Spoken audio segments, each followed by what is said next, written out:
할렐루야. 하나님께서 오늘도 우리에게 말씀으로 그 은혜를 베풀어 주실 줄 믿습니다. 요즘 사람들은 무엇이든 잘 기다리지 못하고 빨리빨리 결론을 내리고 결과를 보려고 합니다. 그래서 일이 잘 풀리면 마음이 놓이고 일이 예상치 못하게 막히면 마음이 쉽게 무너지지요. 이러한 마음가짐은 우리의 신앙생활에 있어서도 그대로 영향을 미칩니다. 기도한 대로, 계획한 대로, 내가 원하는 속도로 일이 잘 진행이 되면 하나님께서 나와 함께 하신다고 생각을 합니다. 하지만 일이 늦어지고 모든 일이 막히고 내 생각과는 다르게 흘러가면 하나님이 나를 멀리 하시는 것 같다, 나를 정말 사랑하시는 게 맞나 하는 의심이 마음에 쉽게 자리를 잡게 됩니다. 우리는 보이는 형편과 내 감정으로 하나님의 사랑을 판단하려는 유혹을 자주 받습니다. 그러나 성경은 자기의 느낌과 판단을 기준으로 삼지 말고 하나님의 말씀과 약속을 기준으로 삼아야 한다고 분명하게 말씀하고 있습니다. 잠언 3장 5절 6절은 이렇게 기록합니다. 너는 마음을 다하여 여호와를 신뢰하고 내 명철을 의지하지 말라. 너는 범사의 그를 인정하라. 그리하면 내 길을 지도하시리라. 눈에 보이는 상황이 어떻든지 내 생각으로 계산이 서든 그렇지 않든 하나님을 신뢰하고 그분을 인정하는 자리에 서 있으면 하나님께서 우리의 길을 친히 인도하시겠다는 약속인 것입니다. 오늘 우리가 함께 읽은 이 창세기 8장은 하나님의 약속이 현실 속에 어떻게 드러나는지를 보여줍니다. 노아는 하나님의 말씀을 따라 방주에 들어가 심판을 면했습니다. 그러나 방주 안에서의 시간은 노아의 마음대로, 노아의 속도로 흘러가지 않았습니다. 닫힌 공간, 보이지 않는 바깥, 쉽게 바뀌지 않는 삶의 형편 속에서 노아는 오랜 시간 기다려야 했다는 것입니다. 그 기다림의 시간은 겉으로 보기에는 아무 일도 일어나지 않는 것처럼 보였을지도 모릅니다. 그러나 그 시간은 결코 버려진 것이 아니었습니다. 하나님께서는 여전히 일하고 계셨고 하나님께서는 여전히 붙들고 계셨으며 하나님께서는 여전히 준비하고 계셨습니다. 오늘 우리에게 주시는 이 말씀을 통하여 이러한 기다림의 시간 속에서 하나님은 어떠한 분이시며 그 시간들을 통과해가는 우리 믿음의 사람들은 어떠한 삶을 살아가야 하는지를 함께 나누는 귀한 시간이 되기를 주님의 이름으로 축복합니다. 첫 번째로 하나님께서는 기억하시는 분이십니다. 1절에서 성경은 하나님이 노아와 함께 방주에 있는 모든 들짐승과 가축들을 기억하셨다라고 기록을 하고 있습니다. 우리는 보통 기억이라고 하면 잊어버렸다가 나중에 다시 떠올리는 것을 생각하죠. 그러나 성경에서 하나님이 기억하신다는 말은 그러한 의미가 아닙니다. 하나님께서는 우리와 같이 깜빡했다가 맞다 하고 떠올리시는 분이 아니시라는 것입니다. 하나님이 기억하신다는 것은 그분이 하신 약속을 붙드시고 그 약속대로 일을 실행해 가신다는 것을 의미하는 것입니다. 다시 말해서 하나님께 있어 기억이란 단순한 생각이 아닌 책임지고 이루시는 행동이라는 것이지요. 하나님께서는 말씀하신 것을 끝까지 이루어 가시는 그러한 분이시라는 것입니다. 이러한 표현은 출애굽기에서도 동일하게 등장합니다. 애굽에서 고통받던 이스라엘 백성들이 신음할 때에 성경은 하나님이 그들의 고통 소리를 들으시고 하나님이 아브라함과 이삭과 야곱에게 세운 그의 언약을 기억하사라고 기록을 하고 있습니다. 하나님께서 언약을 기억하셨다라고 하실 때에 그것은 오래된 약속이 생각났다는 정도가 아니라 그 약속을 붙드시고 이제 행동에 나서신다는 말인 것입니다. 그래서 하나님께서는 모세를 부르시고 길을 여시고 마침내 그분의 백성들을 애굽 땅에서 건져내셨습니다. 여러분, 하나님의 기억하심은 언제나 구원의 역사로 나타났다는 것입니다.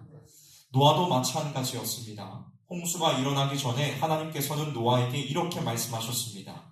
내가 너와 언약을 세우리니 너와 내 아들들과 내 아내와 내 며느리들과 함께 방주로 들어가라. 노아와 그의 가족들이 방주에 들어갈 수 있었던 것도 이 언약 때문이었고 방주 안에서 끝까지 생명을 보존할 수 있었던 것도 이 언약 때문이었습니다. 그러므로 하나님께서 노아를 기억하셨다라는 이 말씀은 하나님께서 노아와 세우신 언약을 잊지 않으시고 그 약속대로 일하신다는 그분의 책임과 열심을 가장 잘 보여주는 말씀인 것입니다. 노아의 구원은 노아가 스스로 끝까지 잘 버텨서 얻은 상이 아니라 하나님이 약속대로 붙드신 은혜로 말미암은 것이라는 것입니다. 그리고 하나님께서는 이 기억하심을 곧바로 눈에 보이는 행동으로 보여주십니다. 1절은 이렇게 이어지고 있지요. 하나님이 바람을 땅 위에 불게 하심에 물이 줄어들었고. 여러분, 이 바람은 우연히 불어온 자연스러운 바람이 아니었습니다. 하나님께서 보내신 바람이었습니다. 물도 저절로 줄어든 것이 아니라 하나님께서 줄어들게 하신 것이었습니다. 시편 104편을 보면 하나님께서는 바람을 사자로 사용하신다라고 말씀하고 있습니다. 바람과 물을 비롯한 모든 자연 만물이 하나님께서 사용하시는 종이라는 것입니다. 홍수도 하나님의 손 안에 있었고 세상에 가득한 물이 줄어드는 일도 하나님의 그 손 안에 있었습니다. 즉 심판도 회복도 모두 하나님의 섭리 안에 있다는 것입니다. 사랑하는 성도 여러분, 하나님께서는 노아를 잊지 않으셨고 언약을 따라 그를 기억하시고 구원을 이루셨습니다. 그 기억은 단지 마음속에서 잠깐 떠올리시는 정도가 아니라 바람을 보내시고 물이 줄어들게 하시는 구체적인 삶의 역사로 나타난 일이었습니다. 심판 가운데에도 은혜를 거두시지 않으시는 하나님, 그 하나님께서 오늘 우리를 동일하게 기억하고 계시는 줄로 믿습니다.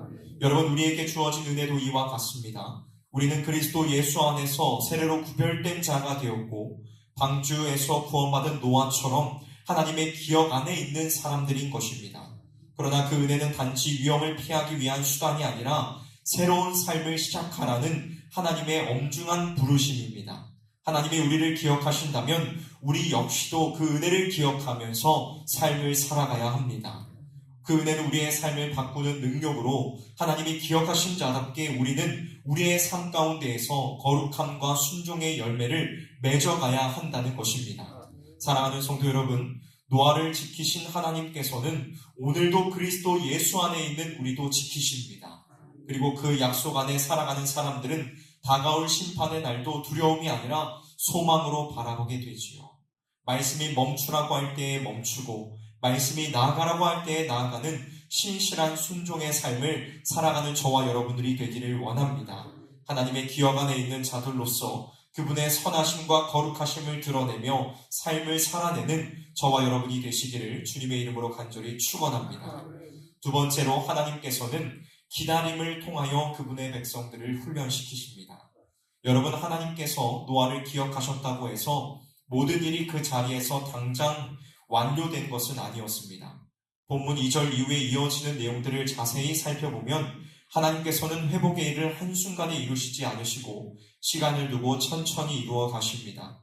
홍수가 땅을 덮을 때에 하나님께서는 40일 동안 비를 내리시고 그 이후로도 150일 동안 물이 온 땅에 가득하게 하셨습니다. 그리고 그 긴 시간이 지나서야 비로소 물이 줄어들기 시작하게 하셨습니다. 4절을 보시면 일곱째 달 11의 날에 방주가 아라랏산에 머물렀다고 말합니다. 무리를 떠돌던 방주가 이제 산에 걸린 것입니다. 5절을 보면 열째 달 초하루가 되어서야 산들의 봉우리가 보입니다. 성경은 이 날짜들을 일부러 자세히 기록하고 있습니다. 왜냐하면 회복이 단번에 이루어지지 않았다는 것을 보여주기 위함입니다.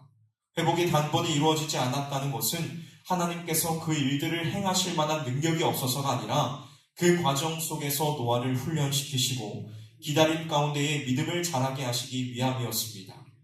그 이후의 장면을 계속 살펴보면 기다림의 훈련이 더욱 분명하게 드러납니다. 40일이 더 지난 후에야 노아는 방주의 창을 열고 까마귀를 내보냅니다. 까마귀는 물이 마르지 않은 땅과 여전히 젖어있는 자리를 떠다니면서 이리저리 날아다녔습니다. 이어서 노아는 비둘기를 내보내지요. 그러나 첫 번째로 내보낸 비둘기는 발을 둘 곳을 찾지 못해 다시 방주로 돌아옵니다. 노아는 7일을 다시 기다렸다가 비둘기를 두 번째로 내보냅니다. 이번에는 저녁 때에 비둘기가 돌아오는데 입에 감람나무 새 잎사귀를 물고 돌아옵니다. 아직 완전한 회복은 아니었지만 분명히 회복이 시작되었음을 알리는 징표였습니다. 노아는 여기에서도 서두르지 않았습니다. 다시 7일을 기다린 후 세 번째로 비둘기를 내보냅니다. 그러나 이 비둘기는 끝내 돌아오지 않았습니다. 이것은 땅이 더 많이 마르고 머물 곳이 생겼다는 뜻이었습니다. 여러분, 여기에서 우리는 노아의 태도를 볼 수 있습니다. 노아는 조급하게 문을 열고 밖으로 뛰쳐나가지 않았습니다. 여러 가지의 상황들을 살피면서도 마지막 기준을 늘 하나님께 두고 기다렸다는 것입니다. 오늘 본문 말씀 13절을 보시면 노아가 601년 첫째 달, 곧 그 달 초하일에 방주 뚜껑을 제치고 보니 지면에 물이 거쳤다고 말합니다. 눈으로 보기에는 이제 나가도 될 것 같은 상황이었습니다. 그러나 노아는 여전히 방주 안에 머무릅니다. 그리고 그날로부터 한 달 정도 지난 뒤에 하나님의 말씀이 들려오고 그는 실행에 나서기 시작합니다. 너는 내 아내와 내 아들들과 내 며느리들과 함께 방주에서 나오고, 노아는 그제서야 방주에서 나옵니다. 여기에서 분명히 드러납니다. 노아의 기준은 물의 상태가 아니라 하나님의 말씀이 그의 삶의 기준이었습니다. 눈에 보이는 형편과 사정이 이제 괜찮겠다라고 말하는 것 같아도 그 마지막 한 걸음을 하나님의 말씀에 맡기는 사람, 바로 그 사람이 노아였다는 것입니다. 주 안에서 사랑하는 성실의 성도 여러분, 우리의 삶에도 이러한 방주의 시간, 기다림의 시간이 있습니다. 기도는 계속하고 있는데 상황이 쉽게 변하지 않는 때가 있습니다. 질병의 회복이 더디고 자녀의 문제가 오래가며 가정과 직장의 형편도 금방 나아지지 않을 때가 있습니다. 그럴 때 우리는 새로운 방법과 더 빠른 요령을 찾고 싶은 마음이 들 때가 많습니다. 어떻게든 이 상황만 빨리 지나갔으면 좋겠다라는 생각이 들지요. 그러나 오늘 말씀은 우리에게 분명하게 가르쳐 줍니다. 뭐라고 가르쳐 주고 있습니까? 하나님이 기억하셨다고 해서 문이 항상 바로 열리는 것은 아니며, 그렇다고 해서 하나님이 우리를 버리신 것도 아니라는 것을 성경은 가르쳐 주고 있습니다. 하나님께서는 당장 문을 여시지 않을 때에 우리를 버리신 것이 아니라 하나님의 때에 맞추어 기다림 속에서 우리를 빚어가고 계시는 것입니다. 노아는 눈으로 보기에는 나가도 될 것 같은 때에도 섣불리 움직이지 않았습니다. 비둘기가 물어온 감람나무 잎이 분명 회복의 신호처럼 보였지만 그는 여전히 하나님의 말씀을 기다렸습니다. 그리고 하나님께서 나오라고 하셨을 때에 비로소 새 땅을 향해 발걸음을 옮겼습니다. 여러분, 우리도 이러한 믿음의 삶을 살기를 원합니다. 눈에 보이는 것만 조차 조급하게 움직이는 사람이 아니라 말씀을 기준으로 기다릴 줄 아는 자들이 되기를 소원합니다. 여러분, 일이 거의 다 된 것 같아 보여도 하나님께서 아직 나가라고 말씀하시지 않는다면 그 자리를 지키는 것이 참된 믿음의 삶입니다. 그러므로 사랑하는 성도 여러분, 지금 우리가 서 있는 이 기다림의 시간들 속에서 낙심만 하지 말고 하나님이 나를 훈련하고 계신 시간으로 받아들이시기를 바랍니다. 눈에 보이는 형편보다 하나님의 때를 신뢰하며 조급함보다 순종의 인내를 선택하여 참된 믿음의 삶을 살아가는 저와 여러분들이 되시기를 주님의 이름으로 축원합니다. 말씀을 마무리하도록 하겠습니다. 사랑하는 성도 여러분, 더 이상 눈앞에 보이는 상황만 보고 판단하지 마십시오. 내 안에 있는 걱정과 불안에 귀를 기울이는 것이 아닌 우리를 기억하시는 그 하나님의 말씀에 귀를 기울일 수 있기를 원합니다. 그리고 그 하나님의 말씀에 따라 순종으로 나아가는 우리 모두가 되기를 소원합니다. 기다림의 시간 속에서도 기도를 포기하지 않으며 예배의 자리를 가볍게 여기지 않고 가정과 교회를 위하여 맡기신 자리를 지키는 우리 모두가 되기를 소원합니다. 그리고 무엇보다 예수 그리스도 안에서 나는 이미 하나님의 언약 안에 있다는 사실을 잊지 않고 그리스도께서 나의 참된 방주가 되시며 나는 그 안에 머물러 있는 구원받은 자라는 사실을 가슴 깊이 새기며 살아가는 저와 여러분들이 되시기를 주님의 이름으로 축복합니다.